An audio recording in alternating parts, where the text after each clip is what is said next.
ओम शांति। आज प्यारे मीठे भगवान की मीठी मुरली मंथन की डेट है 17 नवंबर 2020। तो आगे बढ़ने से पहले एक नज़र कल के अभ्यास पर डालते हैं। बाबा ने कल हमें क्या सिखाया था। तो बाबा ने कहा था, तुम इस रूहानी यूनिवर्सिटी के स्टूडेंट हो। तुम्हारा काम है सारे यूनिवर्स को पिता का मैसेज देना। हमने सुना है ना, पैगंबर होते थे, मैसेंजर होते थे, दूत होते थे। तो वो भी साक्षात में देख रहे हैं, प्रैक्टिकल में। जो ईश्वर का परिचय दे, जो सबका कल्याण करे, आत्मा के संस्कार सही करे, वो कौन हो सकता है? वो फरिश्ते ही हो सकते हैं ना। इसीलिए बाबा कह रहे हैं कि तुम इस स्पिरिचुअल यूनिवर्सिटी में पढ़ते हो, स्टूडेंट हो, तो तुम्हारा काम है पूरे यूनिवर्स को पावन बनाना इस ज्ञान श्रीमत से। फिर बाबा ने प्रश्न बोला था, तुम बच्चे इस समय कौन सा ढिंडोरा पीटते हो?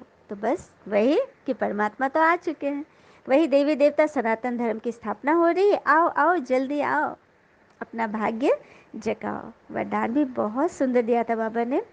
निर्बल दिल शिकस्त असमर्थ आत्मा को एक्स्ट्रा बल देने वाले रूहानी रहम दिल भव। निर्बल आत्मा, दिल शिकस्त आत्मा, असमर्थ आत्मा। देखो, हम अपने मन से ही असमर्थ होते हैं, सब कुछ ठीक करते हैं, वाणी कर्म में भी अटेंशन रख लेते हैं कि सामने वाला देख रहा है कि हम क्या बोल रहे हैं, कर रहे हैं, लेकिन मन पर कोई अटेंशन नहीं। क्योंकि मन के बारे में हम सोचते हैं ना कि मन के बारे में तो कोई जानता ही नहीं है, ये थोड़ी ना कोई सुना।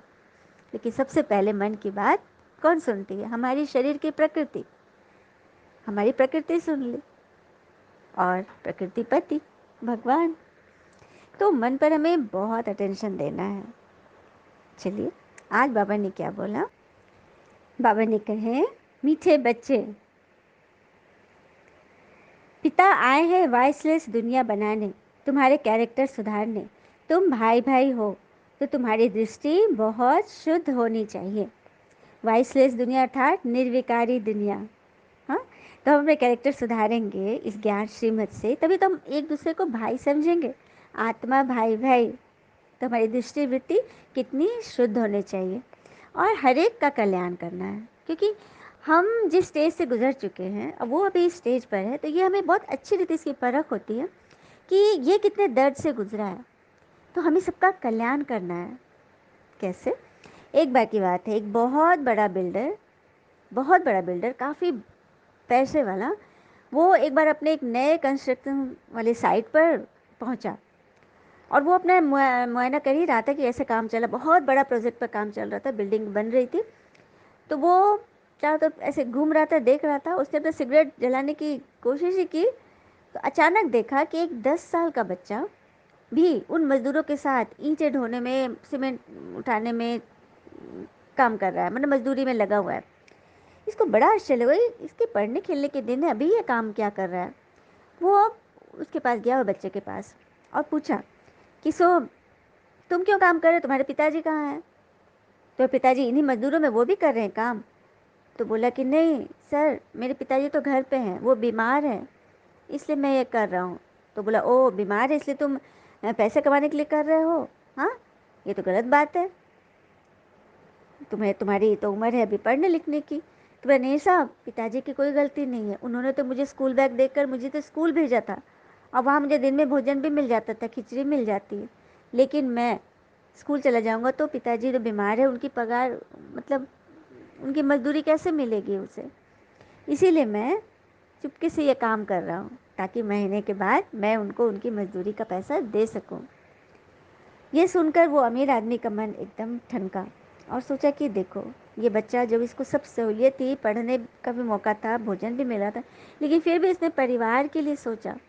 और उस व्यक्ति को अपना बचपन याद आ गया, क्योंकि पहले इसी तरह से वो ईंट भट्टी में काम करता था, और आज देखो किस मुकाम पर है। इसको उस बच्चे पर बड़ा मतलब रहम आया, और उस पर उसकी एकदम भावना एकदम बदल गई, बहुत उस पर प्यार आ रहा था। और फिर उसने बच्चे से पूछा, अच्छा तुम स्कूल जाते हो, तो तुम्हें गिनती तो आती होगी, कहाँ तक की आती है? तो 20 तक की गिनती आती है साहब। तो कोई कागज़ कलम है? तो बोला कि हाँ मेरे पास है ना। उसका बैग भी था उसके पास, उसने पे कॉपी पेन निकाली, और सर ने बोला कि लिखो 20 तक का। उसने पूरा लिख कर दिखा दिया। सर इतना खुश हुआ, इतना खुश हुआ, उसको ना बहुत सारे पैसे दे दिए। बोला, अरे ये पैसे क्यों दे रहे हैं? मैंने तो भी काम किया ही नहीं, मुझे काम करना है। ठीक है, सब मैंने आपका गिनती लिख दिया, मैं जा रहा हूँ काम करने, मुझे मजदूरी चाहिए आज की, नहीं काम करूँगा तो वो मजदूरी नहीं देगा मुझे। तो अरे कोई बात नहीं, तुमने भी तो काम किया है, तो काम तो हाँ, देखो ये लोग पढ़े लिखे नहीं है तो ये लोग मजदूरी ढो रहे, तो इनको मजदूरी मिलेगी। लेकिन तुम पढ़े लिखे हो, तुमने मुझे 20 तक के गिनते लिख के दिखाया, तो तुम्हें तो पगार मिलेगी। तो पगार ये क्या होता है? बोलता है जो ऑफिस में काम करते हैं ना, उनको पेमेंट मिलती है, तो तुम्हें पेमेंट मिल रहा है। तो मैंने ऐसा क्या किया? अरे तुमने लिख के दिखाया ना, यही तुम्हारा काम था, मैंने तुम्हें इसीलिए रखा था, इसलिए तुम्हें अब पेमेंट मिलेगी। तो ऐसा करो, 20 तक का और पढ़ के आना, कल तुम्हें जितना लिखोगे उतना 40 दिन की तुम्हें पगार मिलेगी। आज तुम्हें 20 दिन की मिली, कल 40 दिन की, तो तुम्हें सिर्फ पढ़ना है अभी, और ये पैसे तुम घर में जाके देना, फिर वो ठीक होंगे पापा, तो फिर वो काम करेंगे। तो ये बच्चा इतना खुश हुआ, बहुत खुश हुआ, और यह करके उस व्यक्ति को कितना संतोष मिला होगा, वो तो वही सोच सकता है। मतलब किसी की मदद करके हमें कितना कितनी खुशी मिलती है, और जब वो हमारे स्टेज से गुजरा हो तो, है ना। तो बस जब हम सभी को अपना भाई समझेंगे, सबके लिए सबके दर्द में खड़े रहेंगे, तो इसी से तो आत्मा शुद्ध हो जाएगी ना। सॉरी। प्रश्न: तुम बच्चे बेफिक्र बादशाह हो, फिर भी तुम्हें एक मूल फिक्रात अवश्य होनी चाहिए, वह कौन सी है? उत्तर: हम पतित से पावन कैसे बने, यह है मूल फिक्रात। ऐसा न हो पिता का बनकर फिर पिता के आगे सजाई खानी पड़े। सजाओं से छूटने की फिक्रात रहे, नहीं तो उस समय बहुत लज्जा आएगी। बाकी तुम बेपरवाह बादशाह हो, सबको पिता का परिचय देना है। कोई समझता है तो बेहद का मालिक बनता है, नहीं समझता है तो उसकी तकदीर, तुम्हें इसकी परवाह नहीं करनी है। बाबा कह रहे हैं कि तुम्हें बस एकमात्र यह फिक्र होनी चाहिए कि हम पतित से पावन कैसे बने। किस तरह से हम मतलब माया की सजाओं से बचे, जो हमें इस तरह से सिखा रही है, हमें कमी कमजोरियों में लाती है, उससे कैसे छूटे, हम बेफिक्र बादशाह कैसे बने, पिता का परिचय कैसे दे, ये एकमात्र फिक्रात होनी चाहिए तुम्हें। फिर आगे बाबा बोल रहे, पिता कैसे बदलते हैं यह तो समझना चाहिए। आत्मा जब सत्वप्रधान बने, तब दुनिया भी सत्वप्रधान होगी। पहले पहले तुम बच्चों को अंतर्मुखी होना है, जास्ती टिक टिक नहीं करनी है। अंदर घुसते हैं तो बहुत चित्र देखकर पूछते रहते हैं। पहले पहले समझानी एक बात चाहिए, जास्ती पूछने की मार्जिन न मिले। बाबा कह रहे हैं कि सबको समझाना, चित्रों पर अच्छी रीति समझाना है, क्योंकि किसी के भी मन में चित्र की छाप ना ज़्यादा अंकित रहती है, वो याद रह जाती है, तो उस पर सर्विस अच्छी होगी। फिर आगे बाबा बोल रहे हैं, सब तो पुरुषार्थ करते ही हैं भगवान से मिलने के लिए। भगवान एक निराकार है, लिबरेटर गाइड भी परमात्मा को ही कहा जाता है। दूसरे धर्म वाले कोई को लिबरेटर गाइड नहीं कहेंगे। परमपिता परमात्मा ही आकर लिबरेट करते हैं, अर्थात तमो प्रधान से सतो प्रधान बनाते हैं। लिबरेट अर्थात माया से छुड़ाते हैं, कभी कमजोरी से छुड़ाते हैं। कोई बात यदि मन में फंस गई और वो निकल नहीं पा रही है, हाँ, तो क्या करना है? इस पर भी एक छोटी सी कहानी है। एक बार एक व्यक्ति गांव में बहुत अच्छा था, सबका भला करता था, बहुत अच्छा था। एक दिन वो खेतों पर से गुजर रहा था, तो देखा कि 3-4 लोग बैठे हुए हैं और कुछ बातें कर रहे हैं। इसने अपना नाम इसको सुनाई दिया, तो वो पेड़ की ओट में खड़ा हो गया सुनने के लिए। कह रहे मेरे क्या तारीफ कर रहे, क्योंकि उसके मन में तो था कि सभी मुझे अच्छा समझते हैं, लेकिन यहाँ तो उल्टी बात हो रही थी।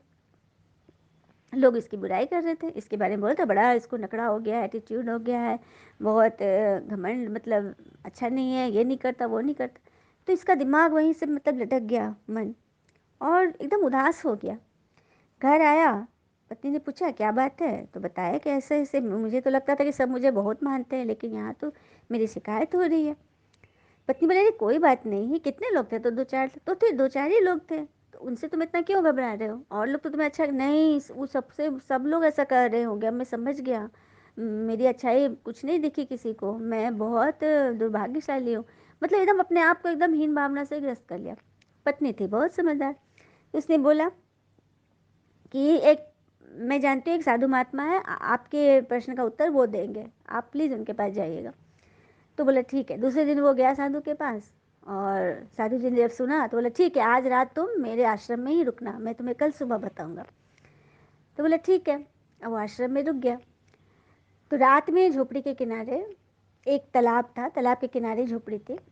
तो जब सोने के लिए हुए गुरुजी और वो व्यक्ति, तो जल में से, सरोवर में से ना मेढक की टर टर की आवाज़ इतनी आ रही थी कि इन लोग को नींद भी नहीं हो पा रही थी, इतनी आवाज़ हो रही थी।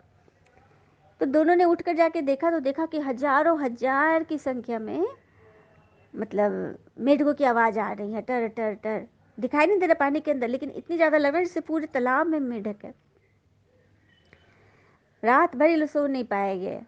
और फिर दूसरे दिन वो क्या किया, व्यक्ति गांव से मछुआरा लोग को पकड़ के आया, जाल बिछाया और कहा कि आज मेढकों को निकाल दो, क्योंकि गुरुजी को भी कितना दिक्कत होता होगा रात में सोने में।